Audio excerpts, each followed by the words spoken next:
Dak signed a 4-year, $160 million contract with the Dallas Cowboys yesterday, $75 million in year one. And the thing that comes to mind is not whether Dak is a good quarterback, because I don't think there is any question that Dak Prescott is going to do just fine for the Dallas Cowboys. The question is, who else are they going to be able to put around him? Because when you look at this contract, this is great for Dak. It's great for his family. The emotional picture he put up of him and his brother hugging and celebrating was really awesome. And then you realize that they don't have anybody in the secondary, and their offensive line's not very good. And yeah, they might want to add a skilled player or six, and you have the highest paid defensive end, quarterback, running back, and you're not a very good football team. And you realize now that you're way over the salary cap. So with this deal, you're going to wind up cutting or trading some big names. So I know we've talked about this 1,000 days in a row, Jake.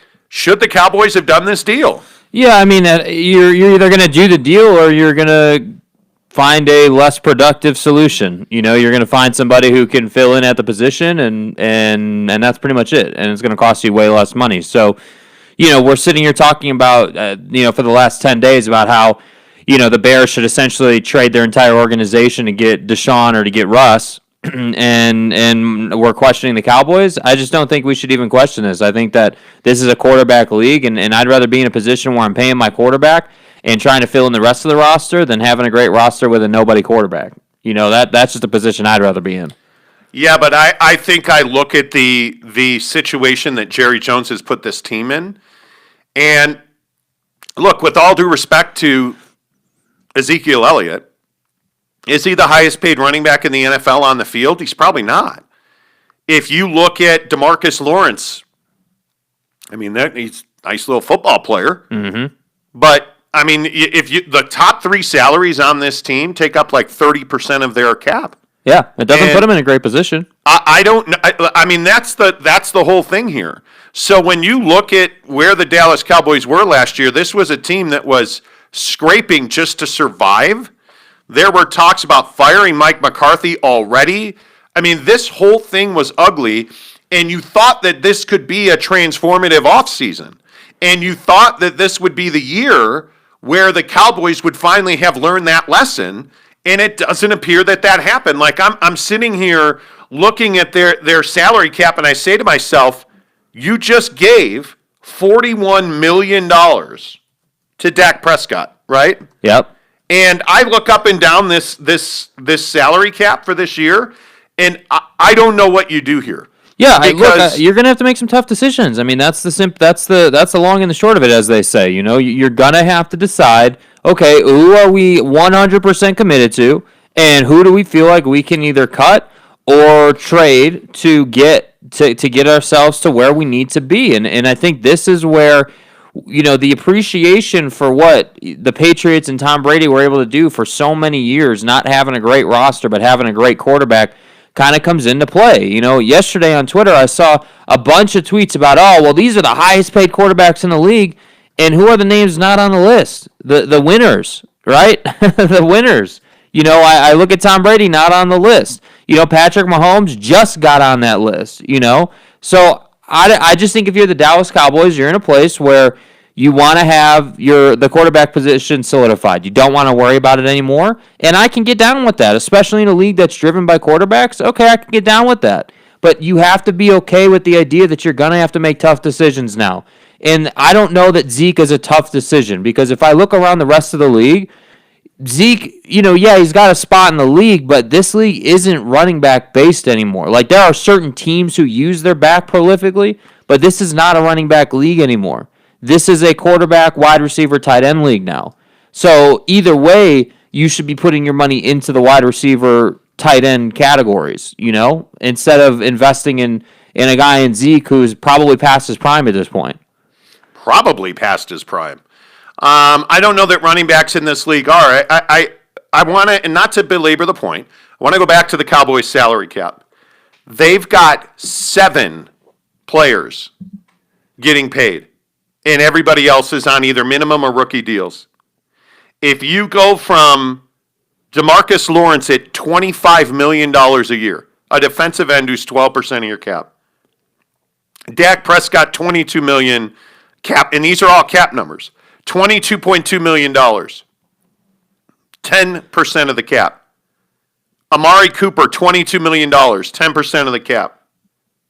Zach Martin, $17 million, 8% of the cap. Tyron Smith, left tackle, $14 million, 6% of the cap. Ezekiel Elliott, $13.7 million, $24.5 million in dead money. Yeah. 6% of the cap. And then Lyle Collins, right tackle, $12 million, 6% of the cap, $12.2 million in dead money. So there's no saving there. Right. And then below that, it's guys like Jalen Smith, Anthony Brown, Blake Jarwin, Leighton Vander Esch. I mean, you have nobody else getting paid. Yeah. You've got 7 guys on your roster getting all of the money, and everybody else is like 1% of the cap. Well, and I think if you're a Cowboys fan, the thing that should kind of concern you is Jerry Jones has never shown an ability to really, number one, to really manage a great cap, but number two, to go out and put what I would call a championship contending roster together. They've had good teams, right? So, like, if you think back to when they were really good, they had Dak, they had Zeke, they had that offensive line, and they were just road grading teams. That's what they were known for in those years when they were good. They were running the football, and then Dak was working off the play action. But what did they not have? They didn't have a prolific tight end. You know, you had Witten all those years at the end of his career that he spent with this team, but he didn't have like a Travis Kelce level guy on this roster. So you didn't have an amazing tight end.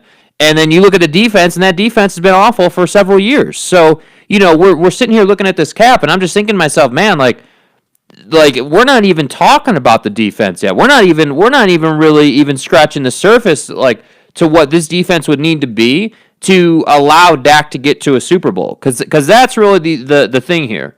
Yes, you can pay Dak this money. Obviously, the deal's done. They're going to pay him, but the concern should be defense now. I mean, yes, you're not going to have a great offensive roster, but you don't have really anything on defense. That's my bigger thing here. I'm telling you right now, this was the right thing to do, as long as you have a plan for how you're going to add to this roster. As long as you have a plan for how you're going to supplement the secondary. And my guess is, and this is just my guess.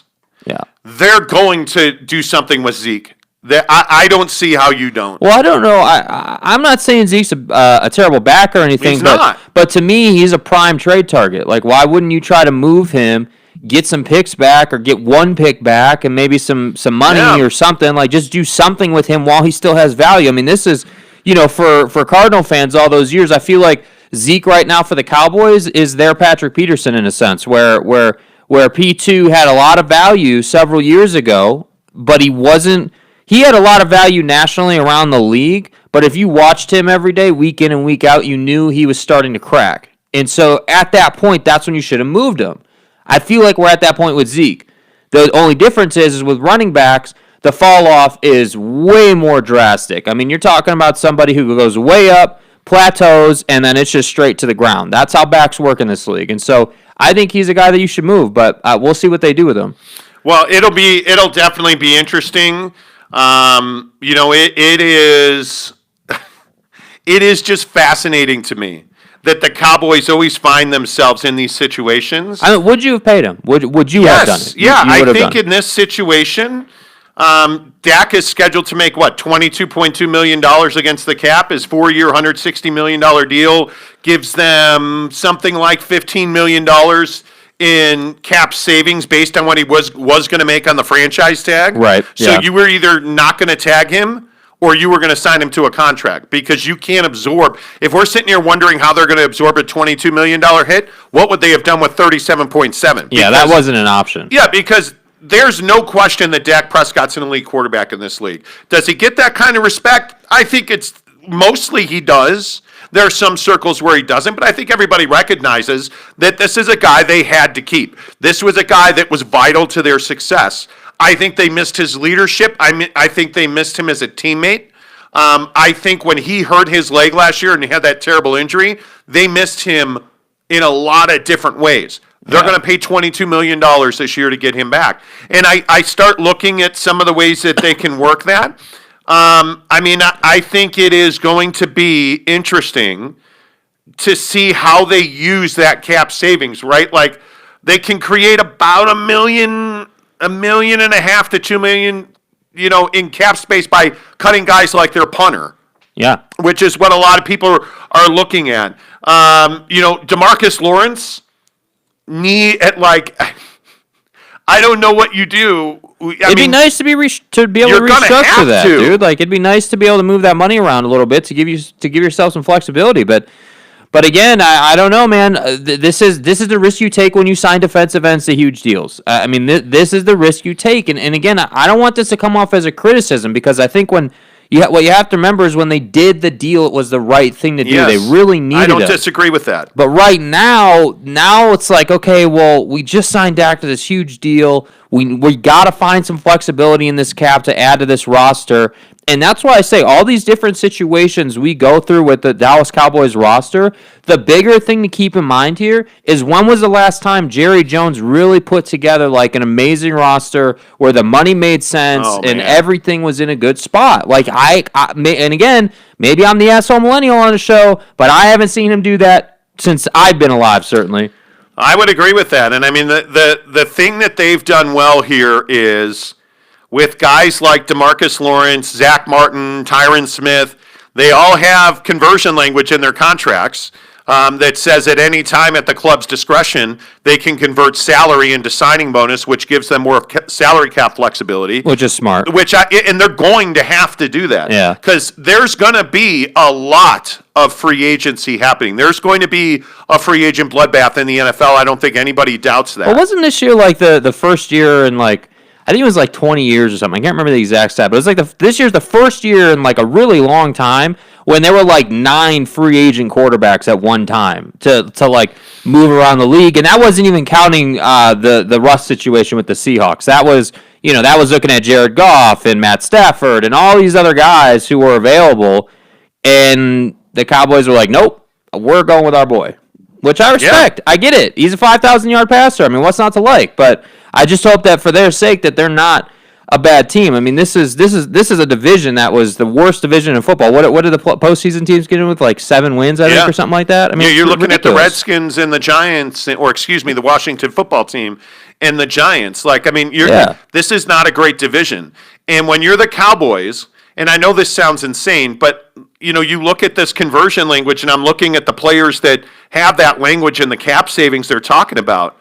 I mean, you're talking about Zach Martin converting $10 million of his $11 million into a signing bonus that you can be charged over 4 years for. Yeah. That only creates $7 million in cap space. But that's better than nothing. It is. There's a lot of those one-off situations. And again, just for those of you who don't know, conversion language just means that, hey, if you're going to pay a guy with option A, that's going to hit your cap one way. If you're going to pay him with option B, that's going to hit your cap a different way. Yeah. And so they're just trying to save as much money on the cap as they possibly can now that they have Dak paid. So there's going to be a lot of situations like that. Yeah, I think it will be interesting to see how they handle all of these conversions, because if you're able to create, ideally you'd like to get $12 to $15 million in cap space. You've got to find help. You have to. You've got to improve the defensive line or the offensive line. Yeah. You need help. Defensively, they were terrible. Their secondary is awful. Is there some credence to the idea that because the division is so bad that I guess it's a philosophical question. It depends who you ask, but I would think that there's some credence to the idea that you could lean one way or the other as a football team in this division and go out and contend for the division. You could be an offensive-heavy team because you got your guy, and you could stack the offense and just play that brand of football and know that, hey, okay, well, if we get 8 wins, we're probably going to the postseason out of this division. I think there's some real thought that should be put into that if you're Jerry Jones this year. Hey, I know that I don't have enough cap flexibility to have a dominant defense and a dominant offense. So what puts more fans in the seats? Well, offense does, very clearly, right? Yeah. And if we can be a better offensive team, we just signed our workhorse in Dak, and now he can lead the offense down the field. Now, we're going to be in shootouts, but that's what I paid Dak to do. Get the ball down the field. Be a 5,000-yard passer. Complete at 66% or higher. Yeah. But I also think there's a question about how much speed is in that offense. I mean, Kellen Moore's offense needs somebody that can take the top off the defense. And if you look at guys like Amari Cooper, who's got 4 more years left on this team, he's not like an elite speed guy. He's more of an underneath, over the middle guy. CeeDee Lamb has not proven to be that sideline burner that runs the hash. Maybe he can become that, though. I mean, I think he may have that in him. I think you need to go and get somebody that just blows by guys. Yeah. You need a DK. You need somebody. You need that Randy Moss. Like you need that Brown. Antonio Brown. You need that guy so that this offense has more flexibility. I think speed on offense is one, because even if you look at Ezekiel Elliott, Zeke is not a burner. Right?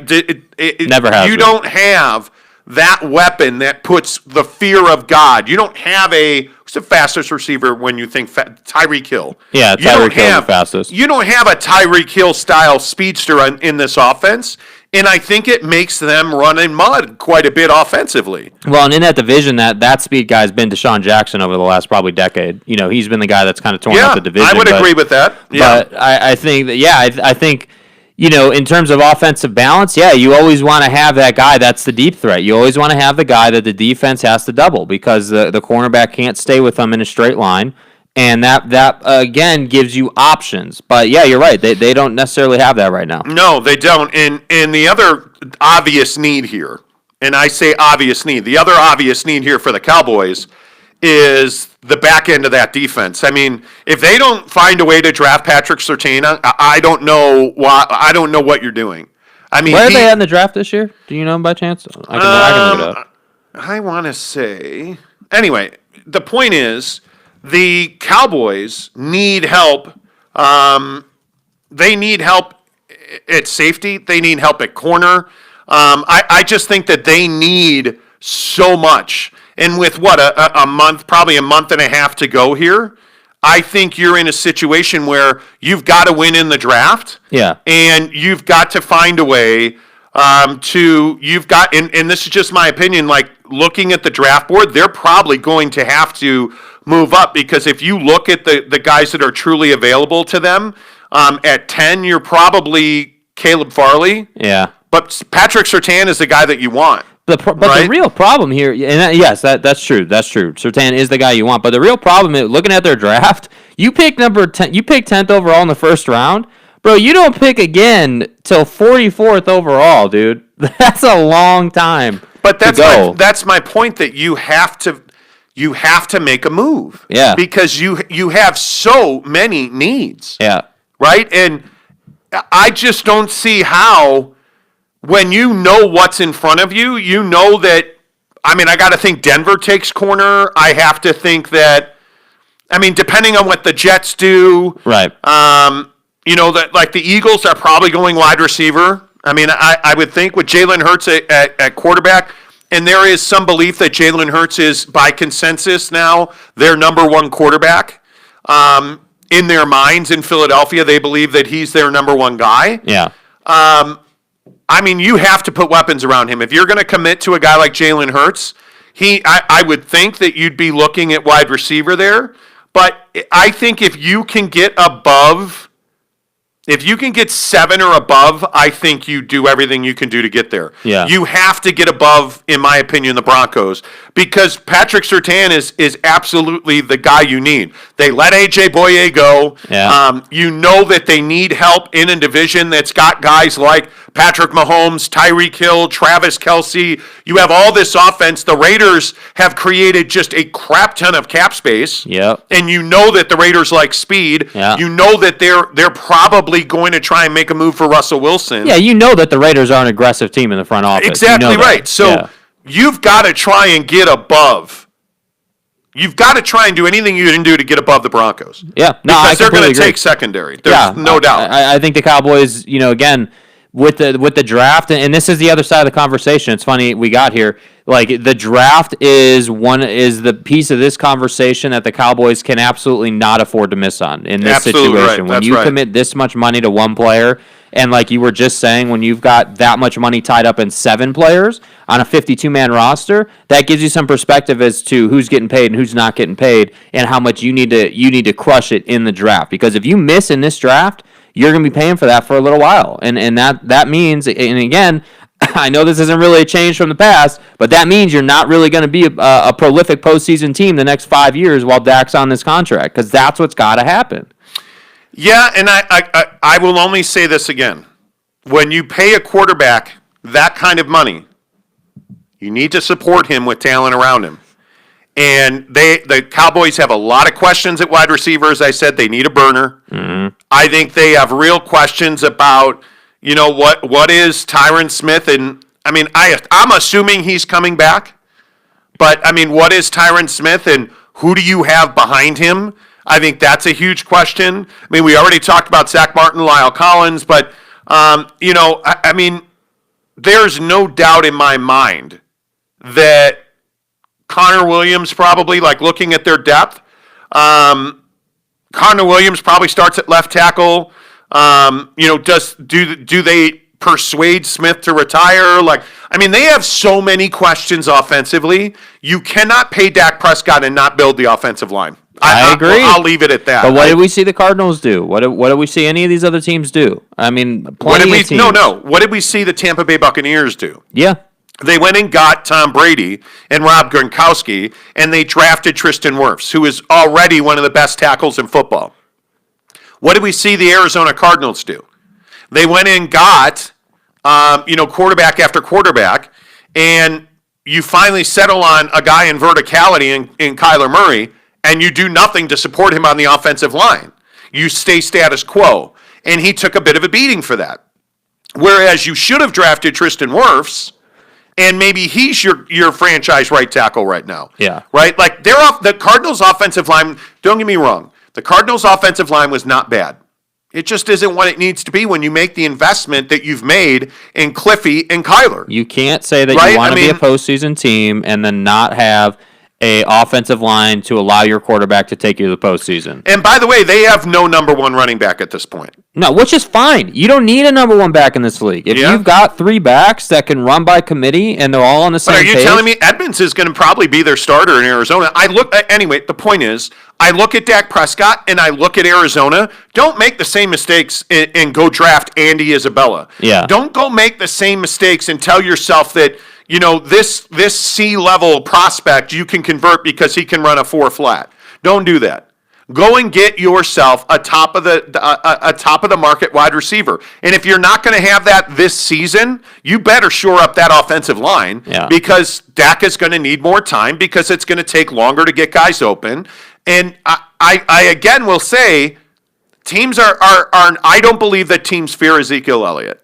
And so I think you're in a situation where, it's the NFL, so you're going to have to throw to win. That's how the league is built now. No doubt about it. And I just don't know that they're built to do that. Well, the last thing I would just say about Zeke and this team overall is that I think I know the team has very much gone through a transformation. It used to be that again, Zeke was never a burner, but Zeke was a guy you didn't want to meet in the A-gap or out on the edge. You didn't want to meet him out there one-on-one because he was going to beat you every single time.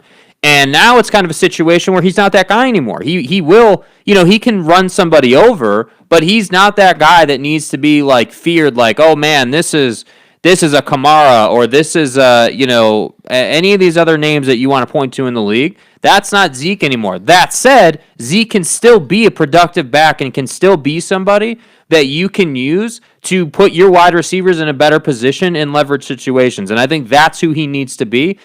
Like we just went over, though, I just don't know that they have enough money to make that happen and check every other box. Well, and then you get to this situation with the Seattle Seahawks. And I again just say, I don't understand this at all. This is another situation where you paid a quarterback a crap ton of money in Russell Wilson. He's one of the highest paid quarterbacks in the NFL. You committed to getting him DK Metcalf. You have Lockett. You have a host of running backs. You don't have a very good offensive line. And now you have a guy in Russell Wilson that's made it very clear he wants to be traded. I think he's gone out of his way to say, I don't want to be there. And if you don't know the story on Russ, he gets this big contract. He asked to have a say in the room, and they essentially laughed him out. He made some suggestions in a meeting with upper management, and they laughed him out of the room. So what did Russ do? Russ turned around and said, okay, well, I'll go to the Raiders. I'll go to the Bears. He gave them a list of teams that he would be willing to be traded to. And now it looks like they're open to the idea. I'm not ready to say that the Seahawks are aggressively marketing Russell Wilson to other teams, but I know what they're not doing, and that's aggressively marketing him to season ticket holders and potential season ticket holders, because they sent out an email yesterday to all of their season ticket holders that talked about DK Metcalf and Lockett, and it did not one time mention Russell Wilson's name. And when you're the franchise quarterback, one of the highest paid quarterbacks in the NFL, and you're marketing, the team is marketing to its fan base, and your name's excluded from that, you can't tell me they're not trying to trade him. Yeah, I think what they're doing is you're never going to hear the Seahawks come out and say, well, we're trying to trade Russell Wilson. But what they are doing is they're saying that through their actions. So by not talking about him in the letter, by not absolutely, unequivocally shutting it down that they are closed off to a trade, they're telling the rest of the league, hey, call us. We'll tell you what the price is. And by doing that, you're essentially saying that we're open to trading Russell Wilson. I wouldn't be doing this. I don't think it's difficult to give the guy a say and to tell him, hey, we understand this is where you're coming from, but this is realistically with where our cap is at and where the money's at and everything, what we can do. And I'm not sitting here saying that Russell Wilson should have the final say, but I think that it's important to allow these guys to talk and to allow these guys to be heard and to allow these guys to feel important and to feel like they are included in the process. Because, frankly, Russell Wilson level quarterbacks don't just fall off trees in this league. And Russell Wilson level quarterbacks have taken you to the Super Bowl, not once, but twice, won one, lost one, as we all know. And you're just not meeting him in the middle on this, which is amazing to me. How, when you're paying him $35 million a year? Somebody explain to me how it makes any sense to say to him, nah, we don't care what you think. I think the mindset is, hey, we're paying him $35 million a year, so he shouldn't care. Like, that's what based on their actions, that's what it seems like. And maybe that's why the Seahawks aren't a dynasty. I would agree. You're paying a guy $35 million a year, and you're telling him we don't care what you think. You're not paying him the 45 that Kansas City is, but now Kansas City's been to 2 Super Bowls and won one and lost one. And my guess is that Patrick Mahomes has the year of Andy Reid. That would. I mean, maybe I'm out on a limb here, but I don't think so. I look at Dak Prescott. I have no idea. I doubt that Dak carries much weight in that organization. And I don't know that Dak really I don't know that Dak's the guy that wants to have say. Like, I think he wants a great offensive line. Does. Dude, you can't. I don't know, dude. I don't. You don't think Dak Prescott wants to have a say in roster flexibility or build? I don't think that Dak is on the same level as Russell Wilson when it comes to this stuff. Like, Russell Wilson, to me, comes off as a very cerebral individual. Russell Wilson is also an MVP. Russell Wilson's won a Super Bowl. Russell Wilson's been the franchise and the stability. Yeah, he does have a lot franchise. more on his resume. There's no doubt. Well, and he's got a lot more leverage over the club. Let's be honest. I mean, he's got a lot more leverage. And if I look at some of the other quarterbacks that are well paid in this league, there's no doubt that Deshaun Watson tried and wanted to have influence over what the Texans were doing, and they showed him the bird, right? So now he said, I'm never going to play for them again. I look at Jared Goff. You have no leverage whatsoever. You're in Detroit making he's got an image issue. $33.5 million. Yeah, he right? has an image issue. If you look at the best teams in the NFL, they don't make these mistakes. And again, I just point to the highest paid quarterbacks in the NFL. Are they winning? Patrick Mahomes is, in my opinion, the odd exception. Yeah. Because he's just really elite.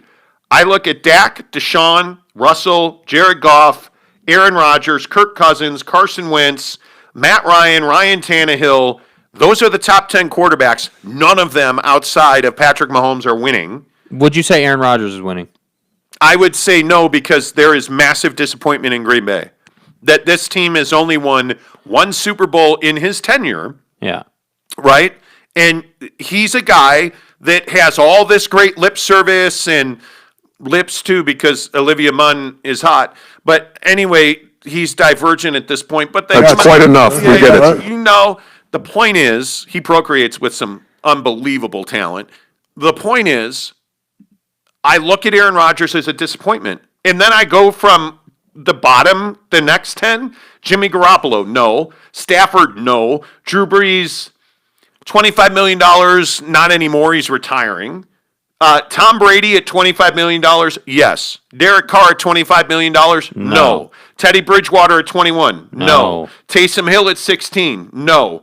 Ben Roethlisberger at 14. But Taysom, though, there's an exception there. I mean, you're not paying him just to be a quarterback. I don't know that it's fair to put him on this list. And don't get me wrong, nobody loves the Taysomator more than me. Taters.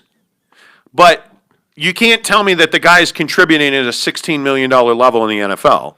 Well, I don't know, man. I think he does. I think he makes a lot of plays for them. Like, he does a lot of different stuff. Wide receiver, quarterback. $16 million is running back, top of the world, wide receiver, offensive tackle. He doesn't play the offensive line, but plays all of those, and he makes big plays for them. How many times this I'll even throw that in. That's three quarterbacks. That's three quarterbacks in the top 18. Right. Okay, yeah, fair. Ben Roethlisberger at 14.